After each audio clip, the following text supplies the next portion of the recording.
బోరున ఏడుస్తూ తమ్ముడింటికి చేరుకున్నారట అక్క సుహాసిని. ఆ అక్క సుహాసిని ఇప్పుడు ఎంతో ఎమోషనల్ ఎన్టీఆర్ ఇంటికి చేరుకున్నట్టుగా తెలుస్తోంది.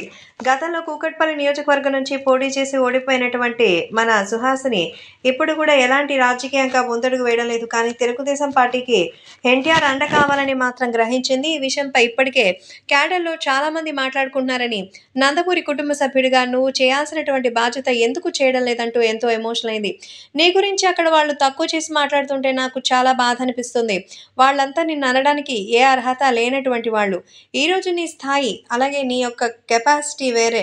కానీ ఇప్పుడు నువ్వు గనుక తెలుగుదేశం పార్టీకి అండగా నిలబడితే, అది మన తెలుగుదేశం పార్టీ భవిష్యత్తుకు ఉపయోగపడుతుంది.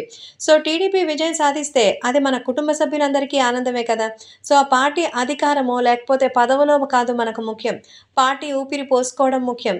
ఇప్పుడు ఇటువంటి ఒక సిట్యుయేషన్‌లో మరి తాతగారు గర్వించేటువంటి ఒక క్షణం రాబోతోంది కాబట్టి, ఈ పార్టీకి నువ్వు కనుక సపోర్ట్ చేస్తే ఇంకా మంచి విజయం సాధిస్తుంది అంటూ ఎన్టీఆర్‌తో వచ్చి ఎంతో ఎమోషనల్‌గా మాట్లాడారట అక్క సుహాసిని. మామూలుగా అక్క అంటే ఎంతో ప్రాణం ఇచ్చేటువంటి జూనియర్ ఎన్టీఆర్ మరి నిజంగానే ఆలోచనలో పడ్డారట. సో, మరి ఎన్టీఆర్ ఇప్పుడు తెలుగుదేశం పార్టీకి సపోర్ట్ చేయడానికి కూడా అంగీకరించినట్టుగా అయితే వార్తలు వినిపిస్తోంది. ఏం చేయబోతున్నారు?